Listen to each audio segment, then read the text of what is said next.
Line சாக்லேட்ஸ்ல பாதாம், dates, chocolate மூணும் இருக்கு. ருசிக்கு சாக்லேட், அயன் சத்துக்கு டேட்ஸ், புரோட்டீனுக்கு பாதாம். தாத்தா ரொம்ப டெலிஷியஸா இருக்கு. லயன் சாக்கோ டேட்ஸ் ஆச்சி மசாலா. இந்த சமையலும் ருசி தேடும் ரகசியம். 20 ரூபாய்.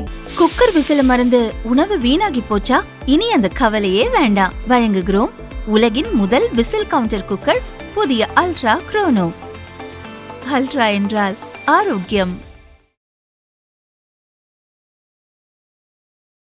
புரட்சி சிந்தனை எதுவுமே இல்லாமல் தன்னுடைய தாய்நாட்டையே கேவலமாக எதிர்த்து பேசுகிறவரை வந்து நம்ம புரட்சியாளர்லாம் எடுத்துக்க முடியாது.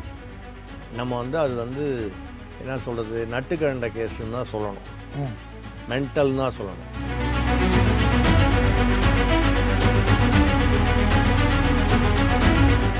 இது என்னென்னா பிரகாஷ்ராஜ் மாதிரி ஆட்கள்லாம் இது தோல் கொட்டுறது இல்லை, இது தேள் கொட்டுற மாதிரி இருக்குது.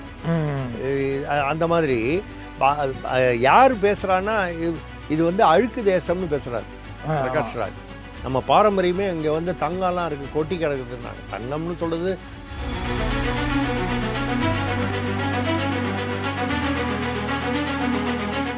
அதாவது உங்களுக்கு அரசியல் ரீதியாக அவருடைய கட்சி பிடிக்கவில்லை, அவருடைய ஆட்சி பிடிக்கவில்லைன்னா அதை மட்டும் விமர்சனம் செய்யுங்க. பாரத தேசம் என்ன பண்ணுச்சு? மோடிக்கு முன்னால் பாரத தேசமே இல்லையா? பாரத தேசங்கிறது பாரம்பரியமாக எவ்வளோ வருஷமாக இருக்குது. இப்படி பேசுகிற ஆள் தான் 4 மாநிலத்தில் ஓட்டர் ஐடி வச்சு அது கிரிமினல் கேஸ் ஆகி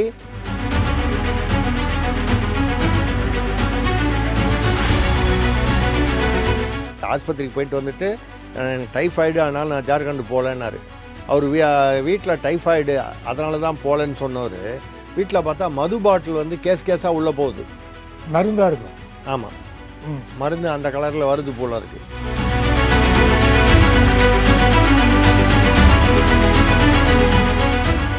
தினமலர் நேயர்களுக்கு வணக்கம். பல்வேறு அரசியல், பொருளாதார, சமுதாய பிரச்சனையாளர் கொடுத்த நிகழ்ச்சியில் இன்று நம்முடைய மூத்த பத்திரிகையாளர் திருசக்தி சுந்தராமன் வந்திருக்கார். வணக்கம் சார். வணக்கம் ஜெய் சார், சொல்லுங்கள் சார். இப்போது அந்த இந்தியாவின் பாரம்பரியம், பாரத தேசத்தை பற்றி பாரம்பரியம் எல்லாருக்கும் தெரிஞ்ச விஷயம். பல பேர் இதை பற்றி பேசியிருக்காங்க.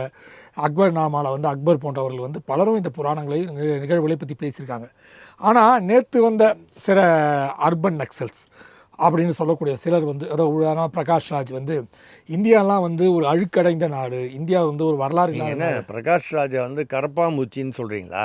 அவர் கரப்பாம்பூச்சி போனவர் தானே, ஹிட் அடித்து துரத்த விட்டப்பட்டல அவரும் ஒருத்தர் இல்லையா? ஆனால் உண்மையிலேயே கரப்பாம்பூச்சிக்கு மட்டும் ரோஷம் இருந்ததுன்னா பிரகாஷ்ராஜ் அவரை ஒப்பிட்டதுக்கு கரப்பாம்பூச்சி உங்கள் பேரில் கேஸ் போடணும். சரி, அது நடக்கும்போது பார்ப்போம். ரைட்டு. இப்போ அவர் என்ன சொல்லியிருக்காருன்னா, இது சும்மா இந்தியாவில் தங்கம் கொட்டி கிடத்துது அப்படிலாம் தவறான செய்திகள், அதெல்லாம் ஒன்றுமே கிடையாது. இந்தியா ஒரு மோசமான நாடாக தான் இருந்திருக்கு அப்படின்னு தொடர்ந்து இந்தியாவை பற்றி சொல்லி, ஏற்கனவே சீதை அவங்கள பற்றிலாம் கேரளாவில் மிக இழிவாக பேசினார். இப்போ இது போன்ற பேசுகிறாரு. தன்னை ஒரு புரட்சியாளராகவே காட்டி கொண்டிருக்கின்றாரு. என்ன இதுக்கு காரணம் சார்? அதாவது புரட்சி சிந்தனை எதுவுமே இல்லாமல் தன்னுடைய தாய்நாட்டையே கேவலமாக எதிர்த்து பேசுகிறவரை நம்ம புரட்சியாளர்லாம் எடுத்துக்க முடியாது. நம்ம அது என்ன சொல்கிறது, நட்டுக்கண்ட கேஸுன்னு தான் சொல்லணும், மென்டல்னு தான் சொல்லணும். நம்ம இப்படி யாரையுமே அப்படி மென்டல்னு சொல்கிறதுக்கு முன்னால் ஒரு தடவைக்கு 4 தடவை யோசனை பண்ணி சொல்லுவோம். ஏன்னா ஒரு அவதூறாக பேசக்கூடாதுன்றதுனால. ஆனால் நம்மளுடைய தேசத்தையே இழிவுபடுத்தும் அளவுக்கு பேசுபவர்களை நீங்கள் சொன்னால் தப்பில்லை, அதனால் வழக்கு வந்தாலும் அது எதிர்கொள்வோம். ஏன் இதை சொல்கிறேன் அப்படின்னு சொன்னால், எப்போ பேசினாலும் நம்ம இந்திய தேசம், நான் என்ன சொல்கிறேன், உங்களுக்கு பாஜக பிடிக்கலையா பாஜகவை திட்டுங்க, இல்லை வேறு கட்சி பிடிக்கலையா அந்த கட்சியை திட்டுங்க, இல்லை இன்னொரு கட்சி பிடிக்குதா அவங்கள நீங்கள் சப்போர்ட் பண்ணுங்கள். அதெல்லாம் ஜனநாயகம். நம்ம தேசத்துக்கு எதிராக பாகிஸ்தான்காரனே பரவாயில்ல போல இருக்கே, அவங்களே இப்போ பாகிஸ்தான் ஆக்கிரமிப்பு காஷ்மீர்லாம் இந்தியாவோட சேர்த்து விடுங்கன்னு கேட்குறான். பலுச்சிஸ்தான் தனி நாடுன்னு சொல்லிட்டு நீங்கள் பாரத பெருமைன்னு நம்ம நீங்கள் எவ்வளோ பெரியவர்கள்லாம் சொல்லியிருக்காங்கன்னு சொல்கிறீங்க. பலுச்சிஸ்தானுடைய அந்த தேசிய கீதம் அவங்க திடீர்னு போன மாதம் பார்த்தீங்கன்னா சுதந்திரம் தானே சுதந்திரம் அறிவிச்சிட்டாங்க. இனிமேல் நாங்கள் சுதந்திர நாடு ஆகஸ்ட் 12 ஏதோ ஒரு தேதியிலேருந்து சுதந்திர நாடுன்னு அது சுய அறிவிப்பு, அது சட்டபூர்வமாக செல்லாது ஐநா சபையில். இருந்தாலும் அது அப்போது சுதந்திர நாடாகணுன்ற எண்ணம் வந்துருச்சு, அவங்க அறிவிப்பு பண்ணிட்டாங்க. அவங்க தேசிய கீதம்னு அவங்க ஒரு தனி பாகிஸ்தான் தேசிய கீதம் இல்லாத ஒரு தேசிய கீதம். நீங்கள் நம்ப மாட்டீங்க, அந்த தேசிய கீதத்தில் இது சக்தி பீடம், 51 சக்தி பீடத்தில் ஒரு பீடம் இது ஆமாம் இருக்காங்க, கோயில் ஒன்று இருக்கு. ஆமாம், அந்த கோயிலை குறிப்பிட்டு கடல்லேருந்து கிட்டத்தட்ட ஒரு 12 கிலோமீட்டர் கரெக்டாக ஒரு கோயில் இருக்குது. அந்த கோயிலை குறிப்பிட்டு அது ஏதோ எச்சில் ஆரம்பிக்கிற ஏதோ ஒரு பேர், அதுக்கு இன்னைக்கு மதியம் கூட ஏதோ ஒரு பேர் படித்தேன். அதை வந்து குறிப்பிட்டு அது அந்த மாதிரி வந்து என்ன சொல்கிறது, இது சக்தி பீடம். அப்புறம் பரமசிவனை அது அந்த தேசிய கீதத்தில் வருது, பரமசிவன். அப்படி வந்து பார்த்தீங்கன்னா அவர்கள் வந்து பலுச்சிஸ்தான் என்றாலும் அதுவும் இஸ்லாமியர்கள் தான். அவர்கள் வந்து பத்தான்கள்னு சொல்லக்கூடிய அது ஒரு வகையான ஒரு இஸ்லாமியர்களில் ஒரு வகை. நம்ம அந்த காலத்தில் நம்ம ஊரில் இந்த பட்டாணிக்காரன்னு சொல்லி தமிழ்நாட்டில் பேசுவாங்க, ஹிங்லஜ் மாதா. ஹிங்லஜ் மாதா. ஏன்னா அங்கே ஹிங்லஜ்னு ஒரு நதி ஓடுது. அந்த ஹிங்லஜை வச்சு அந்த அந்த நதியோரத்தில் இருக்கக்கூடிய ஒரு கோயில் தான் அந்த ஹிங்லஜ் மாதா. அந்த ஹிங்லஜ் மாதா கோயிலை வந்து சக்தி பீடம்னு சொல்கிறாங்க, பரமசிவனை குறிப்பிடுகிறார்கள்.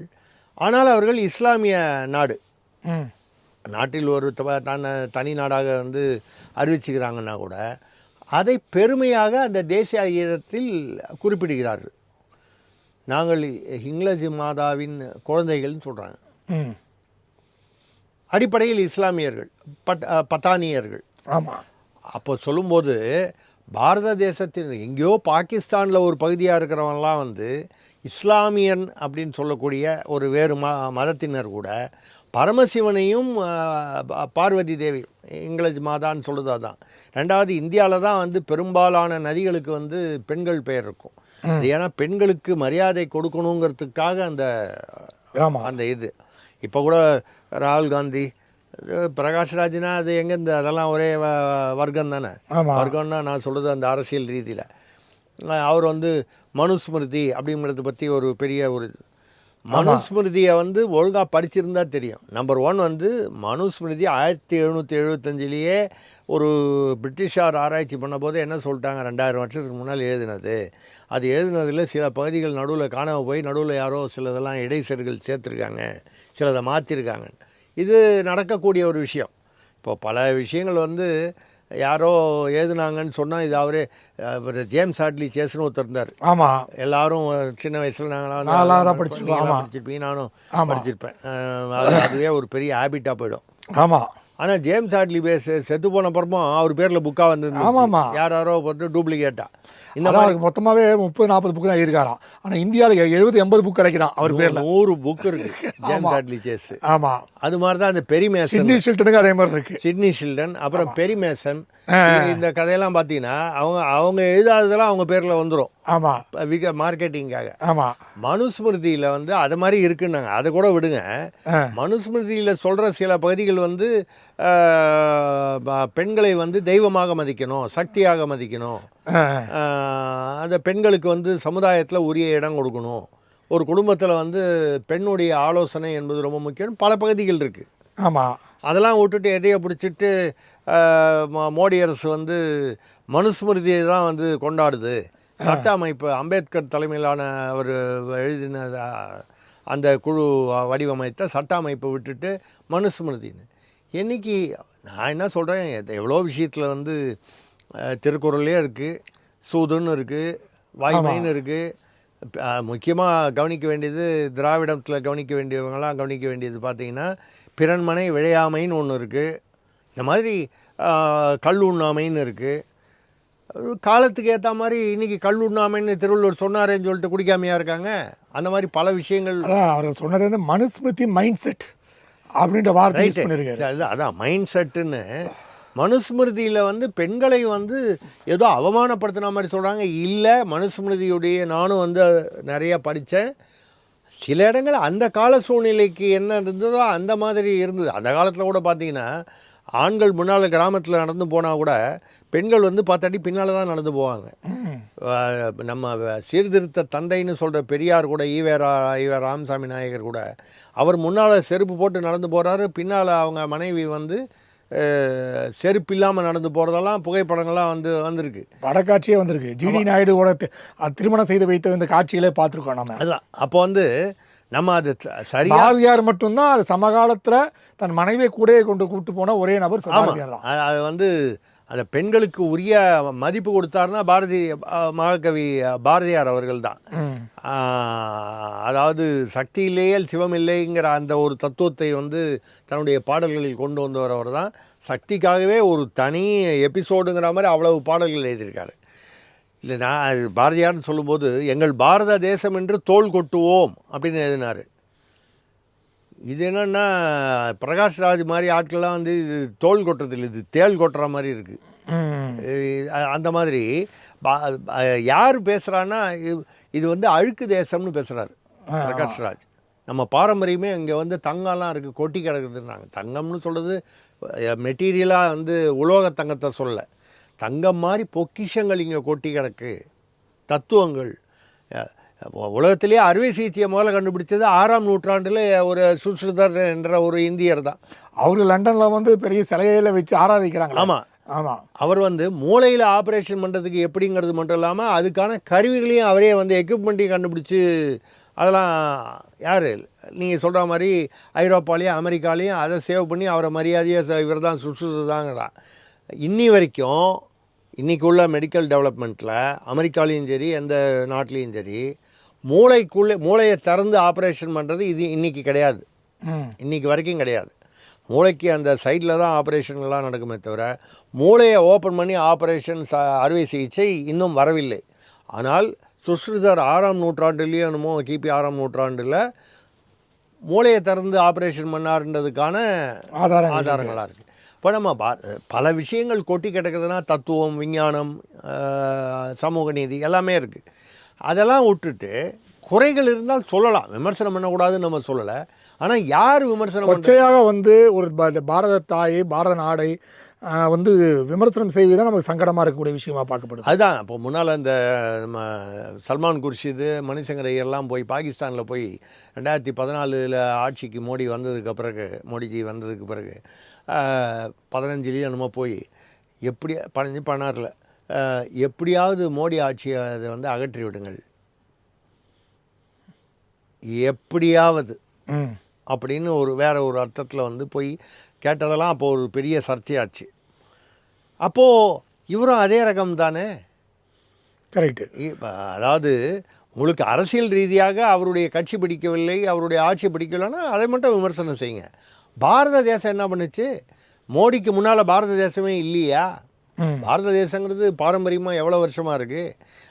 இப்படி பேசுகிற ஆள் தான் 4 மாநிலத்தில் வந்து ஓட்டர் ஐடி வச்சு அது கிரிமினல் கேஸ் ஆகி அதில் வந்து இவர் அப்பியர் ஆகலைன்னு சொல்லி வாரண்ட் இஷ்யூ பண்ணாங்க, அரெஸ்ட் வாரண்ட்டு. அதுக்கப்புறம் போய் அதை வாரண்ட்டை சரண்டர் ஆகி கோர்ட்டில் அதை கேன்சல் பண்ணிவிட்டு அந்த 4 ஏன் வந்து வாங்குது ஏதோ ஒரு விளக்கம் கேஸ் இன்னும் நிலுவையில் இருக்குது. ஒரு மாநிலத்தில் நீங்கள் ஓட்டர் ஐடி வச்சுருந்தீங்கன்னா இன்னொரு மாநிலத்தில் வச்சா அதுவே கிரிமினல் குற்றம். அதனால தான் கேஸு ஃபைல் ஆச்சு. 4 மாநிலத்தில் வச்சுருக்காருன்னா எதுக்காக? அந்தந்த மாநிலத்தில் தமிழில் நடிக்கும்போது நான் தமிழன் சொல்கிறது, கன்னடத்தில் நடிக்கும்போது கன்னட. இது மிகப்பெரிய ஏமாற்று மோசடி இல்லையா? இப்படிப்பட்டவர் வந்து பாரத தேசத்தின் பாரம்பரியத்தை அழுக்கு என்றோ வந்து கேன்சர் என்ன ஒரு வார்த்தை யூஸ் பண்ணியிருக்காரு. ஆமாம். அது இந்த ஆட்சியை சொல்கிறாரா இல்லை இந்த அமைப்பை சொல்கிறாரா, பாரத தேசத்தின் அமைப்பை? ஆக மொத்தம் இதெல்லாம் வந்து மல்லாக்கப்படுத்திக்கிட்டு எச்ச துப்புறது அந்த அந்த அந்த இதுதான் அவர் பண்ணிக்கிட்டு இருக்காரு. இப்போ கூட அந்த காக்ரோச் ஜனதா பார்ட்டி அது வந்தாங்களே, அதில் போய் பேசிட்டு வந்தார்.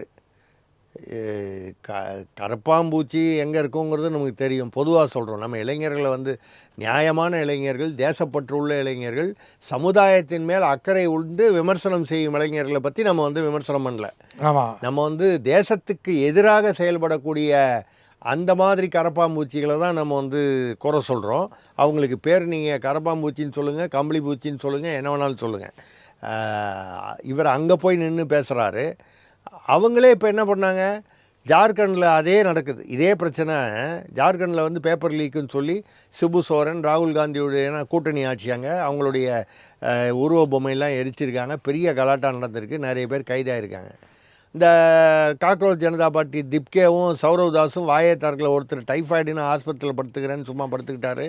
ஒருத்தர் வந்து ஆனால் டைஃபாய்டுன்னு படுத்தவர் வீட்டில் டைஃபாய்டு ஆஸ்பத்திரிக்கு போயிட்டு வந்துட்டு டைஃபாய்டு ஆனால் நான் ஜார்க்கண்டு போகலன்னாரு. அவர் வீட்டில் டைஃபாய்டு அதனால தான் போகலன்னு சொன்னவர் வீட்டில் பார்த்தா மது பாட்டில் வந்து கேஸாக உள்ளே போகுது. மருந்தாக இருக்கும். ஆமாம், ம், மருந்து அந்த கலரில் வருது போல இருக்குது. ஆமாம். அந்த மாதிரி சௌரவ் தாஸுங்கிறவரும் இப்படி தான். பஞ்சாபில் இப்போ அதே மாதிரி பேப்பர்லாம் லீக் ஆகி பெரிய பிரச்சனை ஆகிட்டுருக்கு. அங்கேயும் போல், ஏன்னா அங்கே ஆம் ஆத்மி இந்த திப்கே காக்ரோச் ஜனதா பார்ட்டி 3 வருஷமாக தான் அமெரிக்காவில் இருக்கார். அதுக்கு முன்னால் எங்கே இருந்தார்னு பார்த்தா ஆம் ஆத்மி கட்சியில் இருந்திருக்காரு. இங்கே தான் இந்தியாவில் சோஷியல் மீடியாவில் ஏதோ இருந்திருக்காரு. ஏதோ ஒரு சின்ன லெவலில் நிர்வாகியாக இருந்திருக்காரு. ஆக இது வந்து ஒரு அரசியல் ரீதியாக மோடிக்கு ஒரு எதிர்ப்பை வந்து ஆட்சியை எப்படியாவது கவிழ்க்க வேண்டும் என்ற சதி தான் அது. அந்த சதியில் பிரகாஷ் ராஜும் இணைந்தவர் என்பது நம்ம ஏற்கனவே தெரிஞ்ச விஷயந்தான். அதுதான் நம்ம சொல்கிறோம். நம்ம வந்து இந்த மாதிரி கம்பளி பூச்சி இந்த மாதிரி பூச்சிகள், தேள், பூரான் இதெல்லாம் வந்து நம்ம எப்படி என்ன செய்யணுமோ அதே மாதிரி தான் ஒன்றும் ஒதுக்கணும், இல்லை அதுக்கு ஒரு தீர்வு காணணும். அது இயல்பான தீர்வு என்ன உண்டோ அதை வந்து நியாயமான தீர்வு என்ன உண்டோ அது செய்ய வேண்டியது தான். கண்டிப்பாக சார். இப்போ அடுத்தது வந்து நம்ம செந்தில் பாலாஜி, ஏன்னா எப்போவுமே திமுக அரசில் இருக்கக்கூடிய அமைச்சர்கள் ஊழல் பண்ணிட்டாங்கன்னு வைங்க, அவளை கைது பண்ணாங்களோ இல்லை அது மாதிரி நடவடிக்கை எடுக்கப்பட்ட சொன்னால அவங்க என்ன சொல்லுவாங்க, நான் ஊழல் பண்ணுறேன்லாம் சொல்ல மாட்டாங்க. நாங்கள் பண்ணோமோ இல்லை நிரூபிங்கள, நீங்கள் நிரூபிங்க அப்படிமா, நான் ஊழல் பண்ணுறது நிரூபி முதல்ல, அதுக்கப்புறம் மற்ற வேலையெல்லாம் பார்த்து போன்றுவாங்க. ஸோ இந்த ஆர்டிஸ்க் விவகாரம், இபி ஆஃபீஸ் ஆர்டிஸ்க் விவகாரத்தில் கூட ஏதோ பயங்கரமாக பேசி மாட்டிக்கிட்டு போஇருக்குல்ல சார்? இல்லை, அதாவது இப்போது 3 அமைச்சருடைய திமுக அதாவது முன்னாள் அமைச்சர்களுடைய ஃபைல் வந்து என்னுடைய மேஜையில் இருக்குது வச்சுருக்காங்க அப்படின்னு முதல்வர் விஜய் வந்து பேசியிருக்காரு. எப்போனாலும் நான் அதை நான் இன்னும் பிரித்து படிக்கலை, உதயநிதி எடுத்து படிங்கன்ட்டார். அதான் அப்படின்னு அவர் சொன்னார். பதிலுக்கு வந்து உதயநிதி வந்து ஆதாரம் இருந்தால் நீங்கள் தாராளமாக எடுத்து படித்து நடவடிக்கை எடுங்க அப்படின்ட்டார். அவருக்கு என்னங்க, செங்கிப்பட்டி வரைக்கும் அவர் பாட்டில் பிக்னிக் போயிட்டு வந்துட்டார். அந்த 3 அமைச்சர்களும் வந்து மாட்டி விட்டார்ல. ஆதாரங்கள் இருந்தால் ஏற்கனவே அவரை பற்றி வந்து உதயநிதியை பற்றி ஒரு விமர்சனம் அல்ல உள்ளுக்குள்ளே அந்த உள்குத்து விமர்சனம் கட்சிக்குள்ளே என்னென்னா, சீனியர்களை ஒதுக்குகிறார், இளைஞர்களாக வரணுன்ற பேரில் சீனியர்லாம் அந்தந்த மாவட்டத்தில் ஒரு கிரிப் வச்சுருக்காங்க. துரைமுருகன், KN நேரு, இப்போ தான் 13 மாவட்ட செயலாளர் 70 வயசுக்கு மேலேனா வெளியில் போகிற மாதிரி வருது. அனிதா ராதாகிருஷ்ணன் வரிசையாக தலைமைக்கு அது கிடையாதுன்ட்டாங்க. ஆமாம், தலைமைக்கும் கிடையாது, பொதுச் செயலாளர் கிடையாது. அதாவது மாநில தலைமையில் அந்த தலைவர்கள் அமைப்பு செயலாளர் இவங்களுக்கெல்லாம் கிடையாது. ஆமாம், ஏன்னா அப்படியா இருந்தால் ஸ்டாலின் அவர்களே இருக்க முடியாது, துரைமுருகன் இருக்க முடியாது, இந்த மாதிரி நிறைய பேர், TR பாலு இருக்க முடியாது, ஆமாம், KN நேரு இருக்க முடியாது, இதெல்லாம் வரும். அது மட்டும் விதிவிலக்கு அப்படின்னு சொல்லிட்டாங்க. அப்போது செந்தில் பாலாஜி இந்த 3 அமைச்சர்கள் வரும்போது இப்போது ஒரே அங்கே உள்ளுக்குள்ள என்னன்னா, ஒரு பத்திரிகையில் வந்து ஏதோ ஒரு பத்திரிகையில் அந்த 3 அமைச்சர்கள் யாருங்கிறத ஏதோ ஒரு செய்தி போட்டு படம் போட்டாங்க. ஏதோ பத்திரிகையில் போட்டாங்க, யூகத்தில் கூட போட்டிருக்கலாம், இல்லை வந்து தெரிஞ்சு போட்டிருக்கலாம். தகவல் எப்படி போட்டாங்கன்றது முக்கியம் இல்லை, போட்டாங்க. இப்போ என்ன அதில் பெரிய விஷயம்னு கேட்டிங்கன்னா, இந்த செந்தில் பாலாஜி நிச்சயமாக அதில் ஒன்று அப்படிங்கிற இது எல்லாருக்கும் அதாவது யூகம் பண்ணக்கூடிய விஷயம். அப்போ செந்தில் பாலாஜி வந்து இப்போ திடீர்னு என்ன கேட்குறாரு, எத்தனை வழக்குகள் வந்தாலும் நான் எதிர்கொள்வேன். ஏன்னா எல்லா இடத்துலையும் பேச்சு அடிப்படுது, இந்த 3ல் 1 முதல் ஆள் செந்தில் பாலாஜி தான் அப்படின்னு ஒரு பேச்சு வருது. ஆமாம், ஏன்னா ஏற்கனவே ஒரு பேரில் அந்த இடி வழக்கு இருக்குது. இப்போ அது வந்து அந்த போக்குவரத்து துறை, அப்புறம் இங்கே மாநில அரசு போட்டது வந்து பார்த்திங்கன்னா இது இந்த மின்சாரத்துறை. அதான் கேட்குறாரு, அது ஹார்ட் டிஸ்க்கு காணாமல் போச்சே, அதை பற்றி ஏன் இப்போ பேச மாட்டேன்றீங்கன்னு கேட்குறாரு. ஆக ஹார்ட் டிஸ்க் என்ன ஆச்சுன்னு வந்து அவர் மின்துறை அமைச்சர் வந்து CTR நிர்மல்குமார் அவர்கள், ஹார்ட் டிஸ்க்கு காணாமல் போனது உண்மை, அது காணாமல் போய் அதுக்கப்புறம் அது யாரோ அதை எடுத்துகிட்டு போயிட்டாங்க, அது என்னென்னே தெரியாமல் எடுத்துகிட்டு போயிட்டாங்கன்னு சொன்னாங்க. அது கொஞ்சம் குழப்பமாக தான் இருந்தது. அதை பற்றி நம்ம வந்து சொல்லலை. அது ஹார்ட் டிஸ்க் எதுக்கு பயன்படுதுன்னு தெரியாமே ஒருத்தன் ஹார்ட் டிஸ்கை டவுன்லோட் பண்ணி எடுத்துகிட்டு போகிறான் அப்படிங்கிற ஒரு கேள்வி, அதுக்கு பதில் இல்லை என்பது உண்மை. அவர் வந்து மின்சாரத்துறை அமைச்சர் CTR நிர்மல்குமார் என்ன சொல்லிட்டாருன்னா, அப்போ அதை ஒட்டி இல்லை அதில் ஒன்றும் முக்கியமான தகவல் எதுவும் இல்லை, காணாமல் போன ஹார்ட் டிஸ்கில் முக்கியமான தகவல் இல்லை. முக்கியமான தகவல் இருந்தாலும் அரசு வந்து ஆமான்னு ஒத்துக்காது, எந்த அரசுமே ஒத்துக்காது. இது வந்து நம்ம ஒரு பிரபலமான ஒரு யூடியூபர் உங்களுக்கு தெரியும், அந்த காலத்திலேயே வந்து ஒரு அமைச்சர் வந்து விஜிலன்ஸ் கமிஷனர்கிட்ட பேசுனதை எடுத்து அவர் வெளியே விட்டார். ஆமாம். அந்த பீரியட்லேருந்தே அதாவது இந்த மாதிரி லீக் ஆகுது. நம்ம வந்து யாரையும் வந்து இது அதை மேற்கோள் சொல்லி நம்ம ரைட்டாக தப்பான்ற ஜட்ஜ்மெண்ட் கொடுக்கல. நம்ம என்ன சொல்கிறோன்னா லீக் ஆகுதுன்றது ஒரு எல்லா இடத்துலையும் கவனமாக இருக்கணும். கவனக்குறைவு ஏற்பட்டால் இந்த மாதிரி வந்திருக்கு. ஆனால் செந்தில் பாலாஜி வந்து தைரியமாக எவ்வளவு இது வந்தாலும் நான் எதிர்கொள்கிறேன் அப்படின்னு சொல்கிறதோடு நிறுத்தியிருந்தால் அது வழக்கமான டைலாகாக இருக்கும். மடியில் கனம் இருந்தால்தான் வழியில் பயம் இருக்கும் அப்படின்னு எல்லாருமே பேசுகிற டைலாக் அது. அந்த டைலாக் இல்லாமல் எக்ஸ்ட்ராவாக என்ன விட்றாருன்னா, அந்த ஹார்ட் டிஸ்க் காணும்னு சொன்னீங்களே அதை பற்றி ஏன் ஃபர்தராக பேசலைன்னு. அப்போ இப்போ இந்த ஹார்ட் டிஸ்க்கு காணாமல் போனதுக்கு யார் காரணங்கிறது மக்களுக்கு தெரிஞ்சு போச்சு. பத்திரமா அது யார்கிட்டயோ வந்து சேர்ந்துருச்சு. அதில் ஏதோ முக்கியமான தகவல் இருந்திருக்கு. அது வந்து அங்கேருந்து எடுக்கப்பட்டது. அங்கேருந்து எடுத்து அது எங்கே போய் சேரணுமோ அது சேர்ந்துருச்சு. அந்த சேர்ந்த தைரியத்தில் இவர் பேசுகிறாரோ அப்படின்ற ஒரு சந்தேகம் வருவது இயல்பான ஒரு சந்தேகம். இன்னொன்று வந்து அவர் வந்து அங்கங்கே போய் முட்டி மோதுறாரு.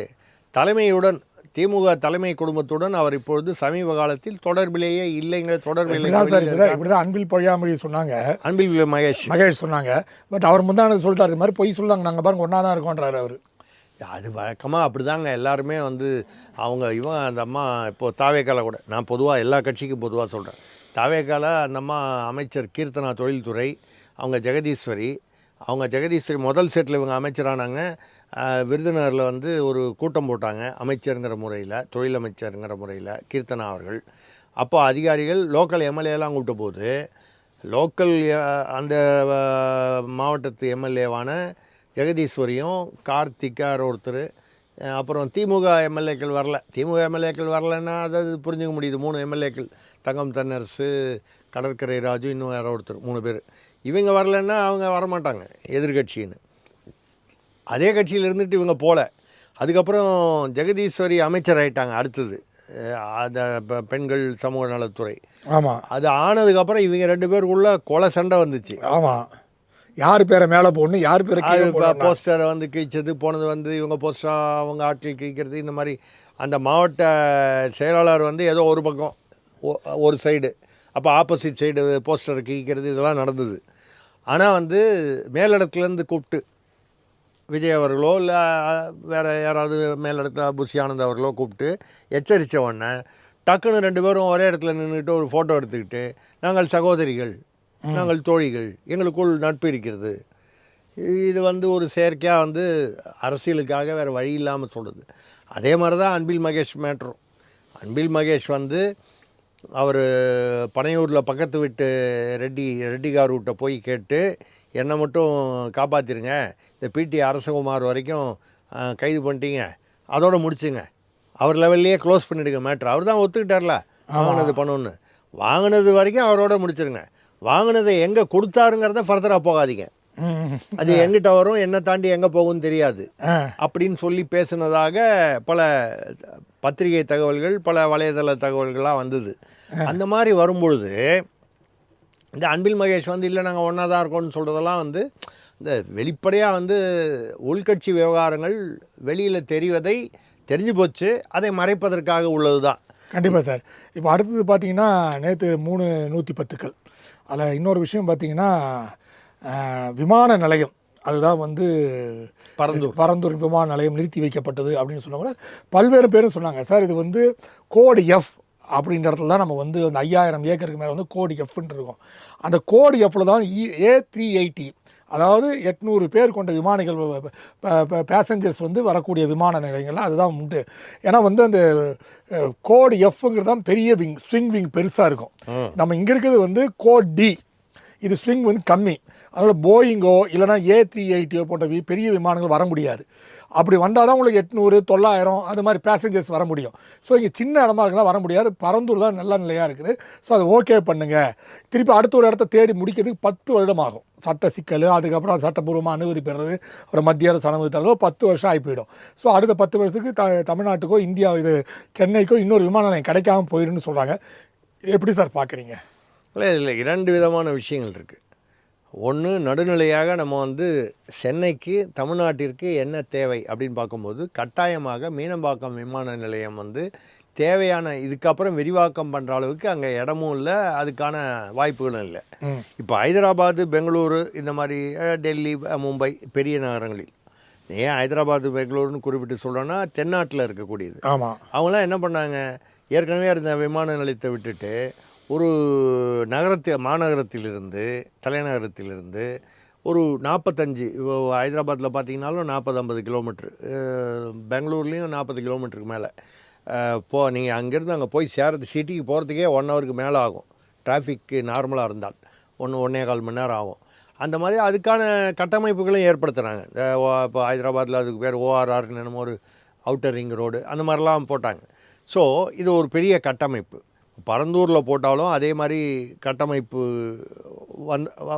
வந்தால் தான் அது கரெக்டாக அமையும். அந்த வகையில் பரந்தூரில் வந்து அவங்க என்ன சொல்கிறாங்கன்னா 680 கோடி இது வரைக்கும் செலவு பண்ணிட்டாங்க. 1700 ஏக்கர், 5000 ஏக்கரில் 1700 ஏக்கர் வந்து வாங்கியாச்சு, விவசாயிகளிடமிருந்து காம்பன்சேஷன் கொடுத்து வாங்கியாச்சு. இப்போ போய் நீங்கள் வந்து அதை நிறுத்துகிறேன் அப்படின்னு சொன்னால், அவர் ஏன் அதை வந்து மாண்புமிகு முதல்வர் விஜய் வந்து ஏன் நிறுத்துகிறாருன்னா, முதல்ல அவர் வந்து அந்த கட்சின்னு ஆரம்பித்த உடனே அவர் போனது பரந்தூருக்கு தான். போராட்டம் மாதிரி தான் முதல் போராட்டம் அங்கே. அதுவும் பரந்தூருக்கு விடமாட்டேன்னு சொன்னதுனால 8 கிலோமீட்டர் முன்னால் இருந்து வேன்லேயே பேசிட்டு வந்தார். இந்த 13 கிராமம் பாதிக்கப்பட்டதுன்னு சொல்லி அந்த கிராம மக்களெல்லாம் கொஞ்சம் பேர் கூப்பிட்டு பேசினார். அந்த மக்கள்கிட்ட வாக்குறுதி கொடுத்தேன் அப்படின்னு அதை வச்சுக்கிட்டு அரசியல் ரீதியாக வந்து அவர் வந்து இப்போ அதை நிறுத்தியிருக்கார். இதில் வந்து பரந்தூரில் 2 விதமான இது வருது. நீங்கள் ஒரு காரணத்திற்காக அந்த இதை வந்து நிலத்தை கையகப்படுத்தினால் அரசு வேறு காரணங்களுக்கு பயன்படுத்தக்கூடாதுன்னு ஒரு விதிமுறை இருக்குது. இப்போ என்ன குழப்பம்னா, 1700 ஏக்கர் வந்து வாங்கினதாக சொல்லப்படுகிறது. அரசு தரப்பில் வாங்கியாச்சு, காசு கொடுத்து. ஆமாம், திமுக தரப்பும் சொல்கிறாங்க அதை. ஆமாம், அதுதான் அரசு வாங்கியிருக்கு அப்படின்னு சொன்னால், அது திமுக அரசு இருக்கும்போது வாங்கினா கூட வாங்கினது தான் அரசு, தமிழ்நாடு அரசு வாங்கினது. அதை வாங்கினதை இப்போ வந்து நீங்கள் வேறு சிப்காட்டு, தொழிற்பூங்கா, வேளாண்மை பூங்கா அப்படின்னு சொல்லி வருதுன்னா அது வந்து விதிமீறல், சட்டப்படி செல்லாது. அப்போ அந்த விவசாயிகள்கிட்ட அந்த நிலத்தை திருப்பி கொடுக்கணுன்ற ஒரு சட்டபூர்வமான ஒரு அப்படி ஒரு கருத்து நிலவுது. இதெல்லாம் வந்து கோர்ட்டுக்கு போனால் தான் எது சரின்னு வரும். அதுவும் ஒரு கோர்ட்டுக்கு போனாலும் அது மேல் கோர்ட்டு, சுப்ரீம் கோர்ட்டு வரைக்கும் 10 வருஷம் ஆகும். அப்படிப்பட்ட நிலையில் வேறு ஒரு இடத்தில், பொருத்தமான இடத்தில் விமான நிலையம்னா இவங்க ஆட்சி முழுமையாக ஆட்சியை முடித்தாலே 2031 வரைக்கும். இப்போ நீங்கள் சொல்கிற மாதிரி புதுசாக ஒரு விமான நிலையம் கட்டமைப்போடு வரணுன்னா குறைஞ்சது 5 to 10 வருஷங்கிறது ரொம்ப கம்மி, 10 வருஷம் வரைக்கும் ஆகலாம். ஆமாம், அப்படி இனிமேல் அப்படி வரும்னா இப்போ சென்னை மக்களுக்கு வந்து அது ஒரு பின்னடைவாக இருக்கும். சென்னைனா தமிழ்நாட்டு மக்களுக்கு, குறிப்பாக சென்னையும் சுற்றுப்புறத்திலும் அது வந்து ஒரு குறைபாடாக அந்த மக்கள் தொகைக்கு ஏற்றாற் போல் இல்லாமல் பெங்களூரு, ஹைதராபாத் போன்ற இடத்துல ஏற்பட்ட முன்னேற்ற அளவுக்கு நம்மளால் வந்து போட்டி போட முடியாத அளவுக்கு இருக்கும். ஏற்கனவே நமக்கு இன்னொரு பிரச்சனை, ஓசூரில் ஒரு விமான நிலையம்னு சொல்லி அந்த விமான நிலையம் வந்து 150 கிலோமீட்டருக்கு வந்து இன்டர்நேஷ்னல் விமான நிலையம் பக்கத்தில் இருக்கக்கூடாதுங்கிறதுனால பெங்களூர்லேருந்து ஓசூர் பார்த்திங்கன்னா 25-30 கிலோமீட்டர் தான்.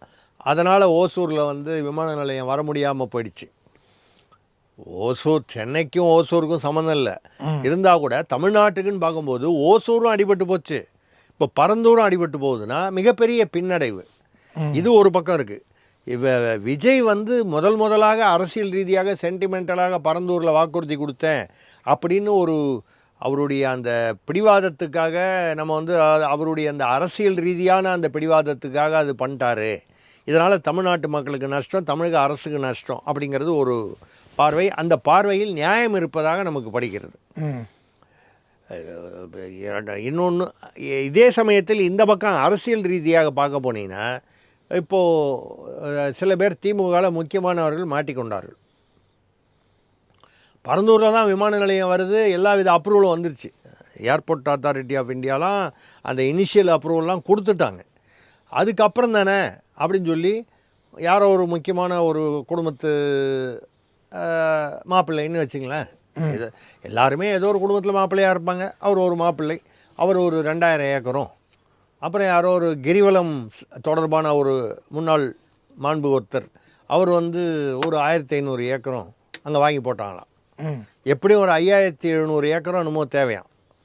அப்போது 1700 ஏக்கர் தான் 700 தான் வாங்கியிருக்காங்க. இன்னொரு 4000 ஏக்கர் வாங்கணும். அப்போ இது ஒரு நல்ல விமான நிலையம் வருதுன்னா 10 பங்கு விலை போகும், ஆமாம் 10 மடங்கு போகும், இல்லை இன்னும் அதிகமாக கூட போகும். அந்த நம்பிக்கையில் அவங்க வாங்கி போட்டாங்க. இப்போ அவங்களுக்கு இது வந்து வாங்கின விலைக்கே போகுமான்னு சந்தேகம், விமான நிலையம் வரலன்னா. இது அவர்களுடைய தனிப்பட்ட விஷயம். இது அவங்களுக்கு வந்து நஷ்டம், இதில் வரக்கூடிய மூலதன நஷ்டங்கிறது வந்து அவங்க லெவலில் எறும்பு கடி மாதிரி இருக்கும். அது ஒரு பெரிய விஷயமே இல்லை. அதை லாபம் நஷ்டம் தமிழ்நாட்டு மக்களுக்கானால ஒன்றும் இல்லை.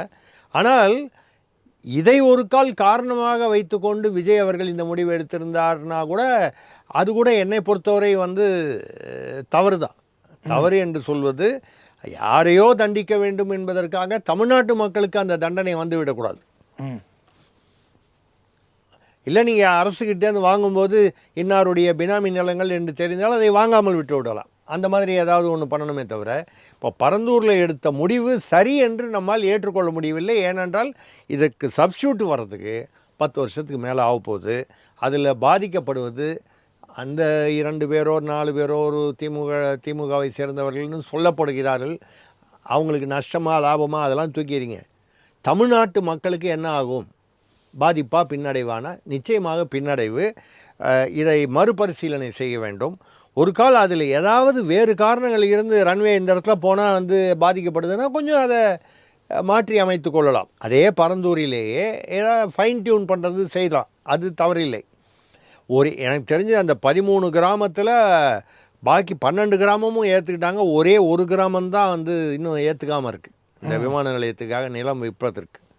அந்த ஒரு கிராமத்தை தவிர்ப்பதற்கு ஏதாவது ஒன்று அவங்கள கன்வின்ஸ் பண்ணணும், இல்லை அவர்களை தவிர்ப்பதற்கு ஏதாவது வழி இருந்தால் அந்த வழியை வந்து அவர்கள் அரசு தமிழக அரசு தமிழக அரசு மேற்கொள்ள வேண்டுமே தவிர அதுக்காக ஆணையே பிடுங்க வேண்டான்னு சொல்லி அந்த திட்டத்தையே வந்து ரத்து செய்வது என்பது சில வருடங்கள் நாம் பின்னோக்கி போவது போல ஆகிவிடும். கண்டிப்பாக சார். உங்கள் நேரத்தை ஒதுக்கி பேட்டுறது மிக்க மகிழ்ச்சி. நன்றி சார். நன்றி, வணக்கம்.